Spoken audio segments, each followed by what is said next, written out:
दुर्गा नदी के किनारे बसा एक गांव फूलपुर।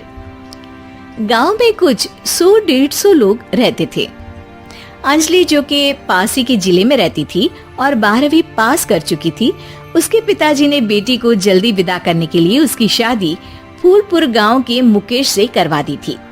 मुकेश कभी स्कूल नहीं गया था और इस कारण वो पढ़ा लिखा नहीं था और बाकी गांव वालों की हालत भी मुकेश जैसी ही थी। मुकेश के घर में उसके माता पिता भी रहते थे। सासू माँ, मैं बाहर मंदिर तक जा रही हूँ, आधे घंटे में आ जाऊंगी। अरे अभी कहीं जाने की जरूरत नहीं है, चुपचाप जाके रसोई में रात के खाने की तैयारी करो। और ये घूंघट क्यों हटा लिया है तुमने? क्या पता नहीं कि इस गांव में औरतें बिना घूंघट के नहीं रहती? रात में अंजलि छत पर जाकर अपनी मम्मी से बात कर रही होती है। तभी गांव की 3-4 औरतें उसे देख लेती है और दरवाजे पर आकर उसकी सास से शिकायत करने लगती है। और क्या हुआ? अरे छत पे तो देखो, आपकी बहू मटक मटक के किसी से फोन पर बात कर रही है। दिन भर फोन पे लगी रहती है। अरे कल तो मंदिर के पास वो क्या कहते हैं, सेल्फी ले रही थी।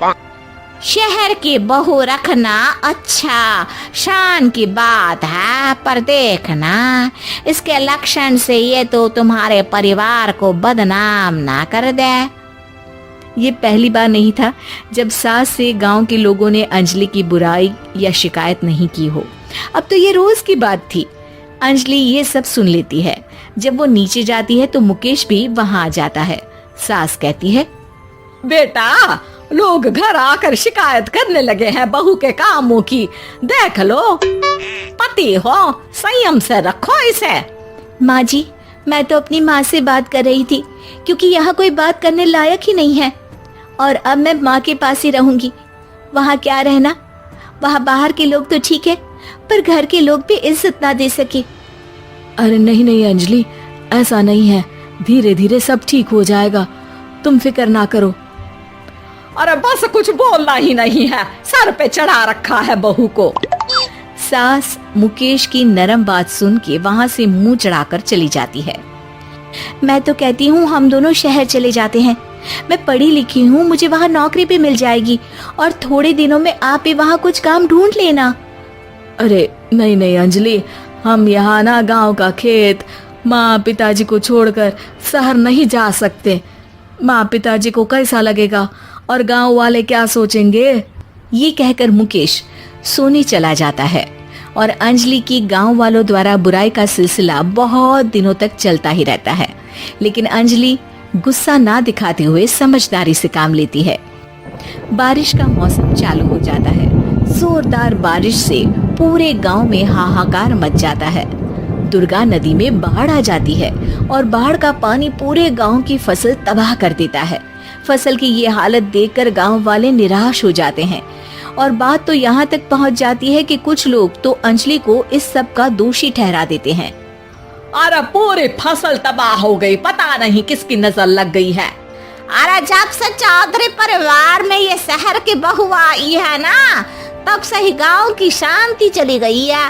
इसके कर्म कांड से माँ दुर्गा नदी भी खुश नहीं है। ये सब सुनकर बेचारी अंजलि रोते हुए अपने घर चली जाती है।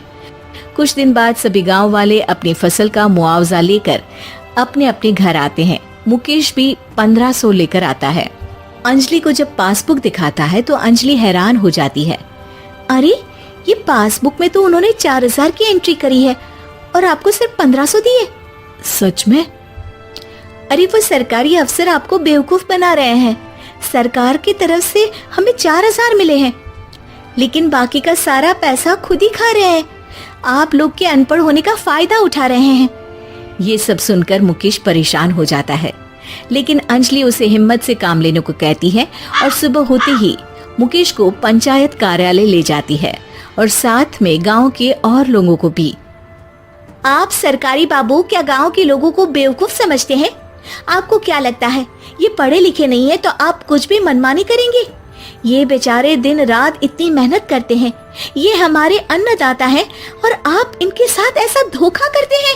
अरे क्या बके जा रही है ये लड़की, किस धोखे की बात कर रही है? अपने कांड करके नदी माँ को नाराज करके हमारा नुकसान करके इसे चैन नहीं मिला क्या? सरपंच जी, इन सरकारी बाबू ने मुझे बेवकूफ बनाया है और मेरे हिस्से के पैसे खुद चट कर गए। बस ये सुनते ही सरपंच वहाँ से दुम दबाकर भाग जाता है। पता चलता है कि जनपद अधिकारियों ने गांव के सरपंच के साथ मिलकर सबके साथ धोखा किया है। सब लोगों का विरोध शुरू हो जाता है और आखिर में अधिकारी सब गांव वालों के हिस्सों के बचे हुए पैसे उन्हें लौटा देते हैं और कई दिन तक सरपंच गांव में लौटता ही नहीं। अंजलि, तुम नहीं होती तो हम गांव वालों को तो पता ही नहीं चलता कि ये हमें हर बार बेवकूफ बनाते हैं। हाँ हाँ अंजलि बेटी, हमें माफ कर दो। हम सब तुम्हें बुरा भला कहते रहे, लेकिन तुमने ही आज हमें बेवकूफ बनाने से बचाया है। हमें तुम पर गर्व है बेटी। अब समझ आया कि सरपंच तुमसे नहीं, तुम्हारे पढ़े लिखे होने से नफरत करता था। क्यों ना इस बार हम अंजलि को ही सरपंच पद के लिए चुन ले? क्या कहते हो गांव वालों? पढ़ी लिखी सरपंच। बस पूरा गांव अंजलि के लिए ताली बजाता है और अंजलि की सास उसे खुशी से गले लगा लेती है।